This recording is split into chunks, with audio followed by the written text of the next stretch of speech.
आज देखेंगे अवतल लेंस में लेंस सूत्र को प्रूव करके।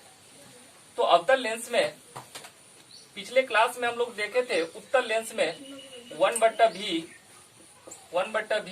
माइनस 1/u बराबर 1/f हम लोगों ने प्राप्त किया था। यही काम आज हम लोग अवतल लेंस में करके देखेंगे। इसके लिए हम लोग सबसे पहले एक अवतल लेंस बना लेते हैं।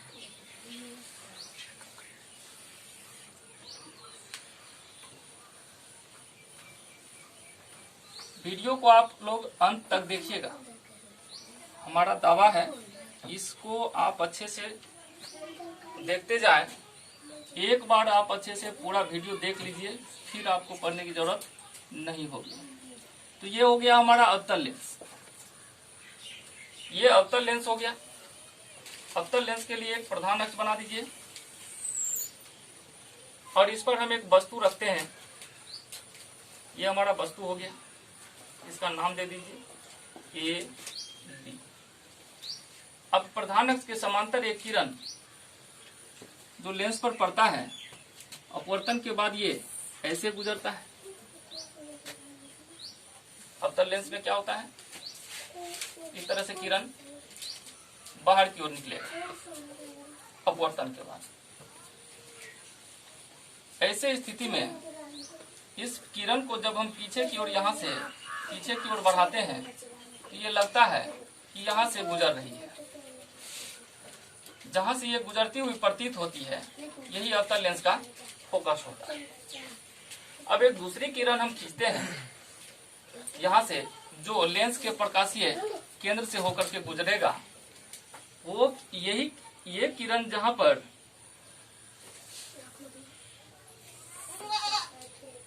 अब इसको थोड़ा एरो मार्क देकर के हम ये डायरेक्शन बता देंगे कि कहाँ किधर से किधर ये किरण जा रही है।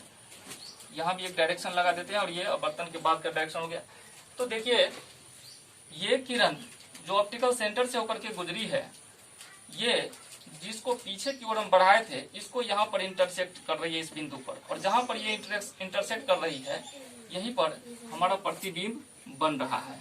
ये जो वस्तु रखे थे, इस वस्तु का प्रतिबिंब वस्तु से छोटा, और देखिए प्रधान अक्ष के ऊपर है, तो ये प्रतिबिंब क्या होगा, आभासी प्रतिबिंब बनेगा। बन रहा है ना, ये आभासी प्रतिबिंब बना।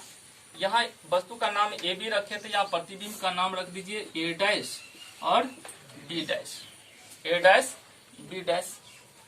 अब क्या करेंगे, तो कुछ रचना अपना हिसाब से करना पड़ेगा। तो यहाँ पर क्या करेंगे, यहाँ से एक लंब हम इस पर डालते हैं, डाले, और इसका नाम हम एम रख देते हैं। ये जो हमारा लेंस है, इस लेंस का भी नाम आप रखना चाहते हैं तो रख सकते हैं। यहाँ पर एल, इसको एल डैश कर देते हैं, तो ये नाम हो गया। अब आप इसको लिख सकते हैं कि माना कि एल डैश एक अवतल लेंस है।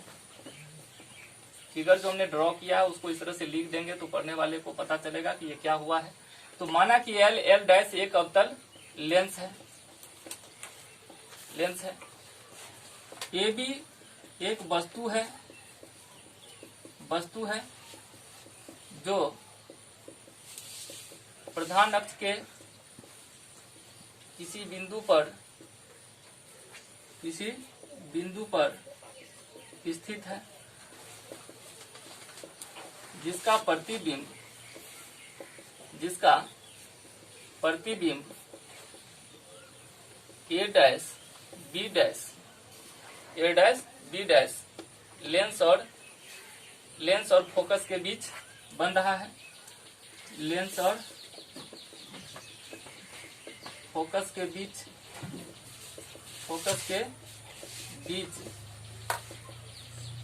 बनता है।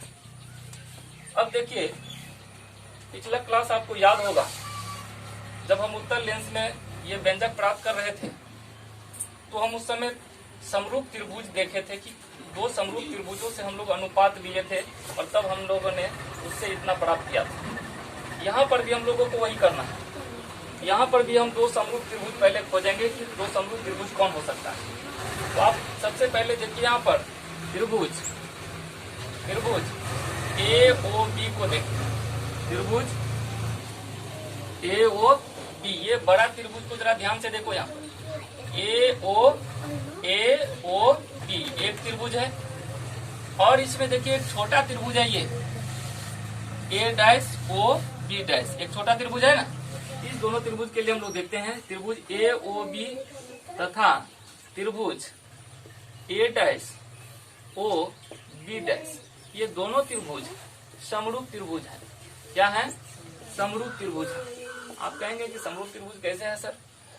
तो पिछले क्लास में भी हम लोगों ने इसी तरह से देखा था, और यहाँ भी आज देखना है कि किसी त्रिभुज में अगर दो कोण समान होंगे तो तीसरा कोण भी समान होगा, तो ऐसे दो त्रिभुज समरूप होंगे। तो यहाँ पर देखिए जरा, यहाँ पर ये वस्तु रखा है तो ये कोण समकोण होगा, है ना, और यहाँ भी प्रतिबिंब हमारा सीधा सीधा बन रहा है तो ये कोण भी समकोण होगा। इस दोनों त्रिभुज के ये कोण बराबर होंगे क्या? ये कोण और ये कोण बराबर होंगे। और देखो दोनों त्रिभुज, ये बड़ा त्रिभुज को जरा ध्यान से देखो, बड़ा त्रिभुज और ये छोटा त्रिभुज, दोनों का ये कोण दोनों के लिए कॉमन है क्या? ये कोण दोनों त्रिभुज के लिए कॉमन है क्या?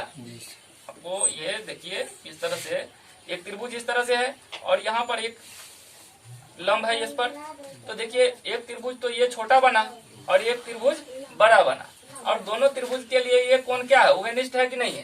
कॉमन है कि नहीं है?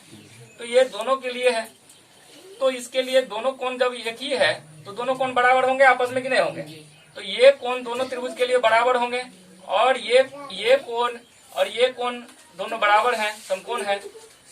तो दो कोण बराबर है तो तीसरा कोण भी बराबर होगा क्या? ये कोण और ये कोण बराबर होगा ना, तीसरा कोण बराबर होगा। तो ऐसी स्थिति में हम कह सकते हैं कि त्रिभुज AOB तथा त्रिभुज A'OB' क्या होंगे? समरूप है, कह सकते हैं ना, समरूप है। तो यहाँ हम लोग लिखेंगे समरूप त्रिभुज के लिए भुजाओं का अनुपात क्या होगा? बराबर होगा। तो लंब, ये जो लंब है, लंब बट्टा लंब और आधार बट्टा आधार करके देख लेते हैं। तो लंब बट्टा लंब बराबर होगा आधार बट्टा आधार के। तो यहाँ लंब कौन है? ये वस्तु है AB, और बट्टा क्या हो जाएगा? प्रतिबिंब A', B' बराबर क्या लिखेंगे? आधार बट्टा आधार। तो इसका जो आधार है क्या है? AO है ना, AO, अब बट्टा फिर आधार क्या है? इस छोटा त्रिभुज के लिए ये आधार हो गया A'O, हुआ कि नहीं हुआ? तो इसको हम लोग क्या करेंगे? इक्वेशन 1 मान लेते हैं, ठीक है। तो अब हम लोग देखते हैं इसी तरह से एक अगला त्रिभुज लेते हैं। अब देखो इस त्रिभुज को जरा देखो, OMF, ये एक बड़ा सा त्रिभुज है, और इसके अंदर में एक छोटा त्रिभुज है FA', FA', एक छोटा त्रिभुज है। एक बड़ा त्रिभुज ये है और एक छोटा त्रिभुज ये है। जिस तरह से यहाँ हम लोगों ने देखा था कि ये त्रिभुज इस त्रिभुज के समरूप है, उसी तरह से ये बड़ा त्रिभुज इस छोटा त्रिभुज के भी समरूप होंगे। देखो यहाँ पर ये जो है, यहाँ भी हम लोग लंब खींचे थे, तो ये कोण समकोण होगा, ये कोण क्या होगा? समकोण होगा।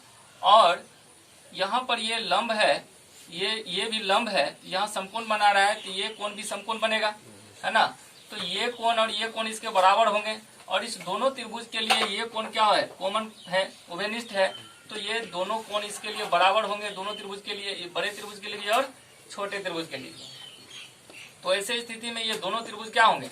समरूप होंगे। दो कोण बराबर हो गए तो तीसरा कोण भी बराबर होंगे इसके, तो ये त्रिभुज भी समरूप है। तो यहाँ हम लोग लिख लेते हैं पुनः त्रिभुज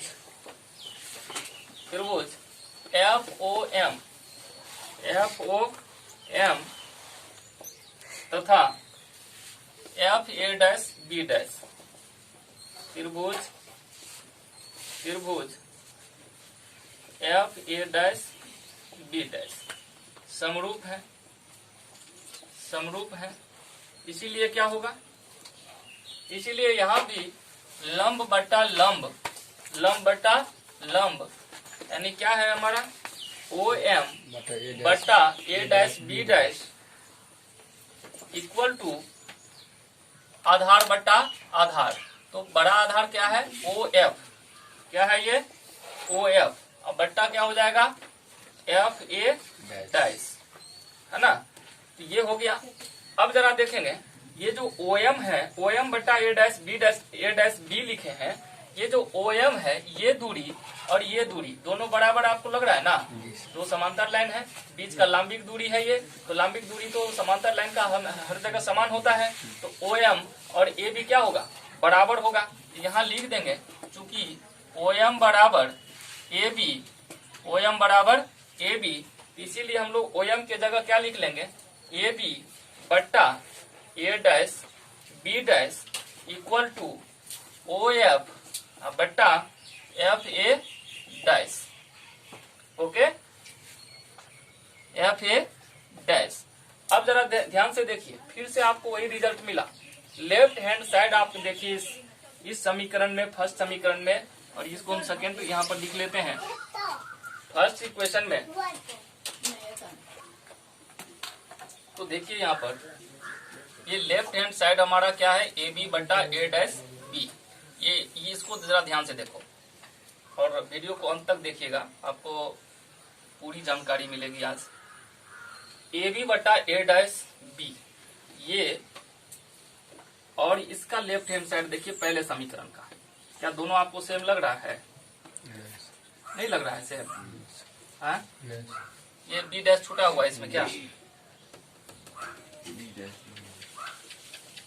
इसमें त्रिभुज FOM FA dash B dash में देखिए क्या लिखे हुए हैं हम लोग, FOM में OF बट्टा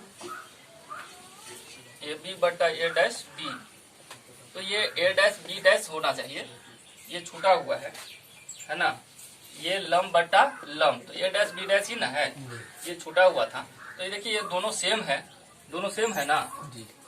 तो लेफ्ट हैंड साइड आपको दोनों इक्वेशन का सेम आया हुआ है, तो इसका मतलब राइट हैंड साइड भी हमारा क्या होगा, बराबर होगा। इस स्थिति में राइट हैंड साइड भी बराबर होगा, तो हम लोग इक्वेशन 1 और 2 से लिख सकते हैं यहाँ पर समीकरण 1 तथा 2 से क्या लिखेंगे, AO बटा A dash O equal to OF बटा FA डैश, है ना, FA डैश। ये जब आपको मिल गया है, अब आप क्या करिए कि आप प्रतिबिंब दूरी, वस्तु दूरी और फोकस दूरी को आप संकेत में लिख लीजिए, है ना।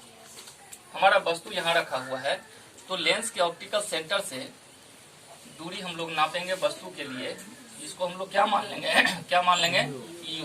ये हो गया हमारा वस्तु दूरी U। और ये देखिए ऑप्टिकल सेंटर से F यानी फोकस के बीच का दूरी क्या हो जाएगा, ये स्मॉल f, क्या लिखेंगे इसको, स्मॉल f, ये फोकस दूरी हो गया। और ये देखिए यहाँ प्रतिबिंब हमारा बन रहा है, ये V हो गया, ये ऑप्टिकल सेंटर से प्रतिबिंब के बीच की जो दूरी है इसको प्रतिबिंब दूरी बोलेंगे, और ये V, ये F और ये U हो गया, है ना। अब हम लोग संकेत का प्रयोग करेंगे, इससे पहले थोड़ा सा यहाँ पर लिखते हैं, ये जरा AO बट्टा A dash O equal to OF, देखिए OF, ये OF है, और नीचे है FA डैश, देखो जरा F, ये F है और A डैश यहाँ है, ये दूरी है। तो ये दूरी निकालने के लिए हम लोग क्या करेंगे, यहाँ लिखेंगे OF माइनस क्या लिखेंगे, OA डैश या A डैश O, तो यहाँ बट्टा में लिखेंगे OF बट्टा क्या लिखेंगे, OF और माइनस क्या लिखेंगे, OA डैश या A डैश O, है ना। इस तरह से जब लिख लिए, उसके बाद अब हम क्या करेंगे, इसका संकेत पुट करेंगे, जो वस्तु दूरी हो उसके लिए U, प्रतिबिंब दूरी के लिए V और फोकस दूरी के लिए F। आइए पहले है यहाँ AO, तो AO क्या है, वस्तु दूरी है, इसके लिए क्या लिखेंगे बुआ, U, और U जो लिखेंगे तब देखिए ऑप्टिकल सेंटर से बाईं तरफ ये मापना है, ऑप्टिकल सेंटर से ये बाईं तरफ मापना है, तो ये क्या हो जाएगा, -U, क्या होगा, -U, तो ये -U हो गया। अब A dash O A dash O, देखिए यहाँ पर ए डैश ओ ये क्या है हमारा प्रतिबिंब दूरी है। तो बट्टा में क्या लिखेंगे, प्लस बी लिखेंगे या माइनस बी लिखेंगे। देखिए ऑप्टिकल सेंटर से बाईं तरफ ही नापना है, तो क्या हो जाएगा minus V equal to O F. O F ये भी फोकस दूरी है, माइनस एफ बट्टा ओ एफ। ओ एफ देखो ओ से एफ ये यही फोकस दूरी है, ये भी माइनस एफ माइनस है। और ए डैश ओ, ए डैश ओ क्या है, ये प्रतिबिंब दूरी है जो माइनस बी होगा। तो अब देखिए माइनस बी को इसको ब्रैकेट में लिख लेते हैं, क्योंकि चिन्ह का यहाँ पर मल्टीप्लीकेशन हो जाएगा, है ना, दो चिन्ह आ रहा है।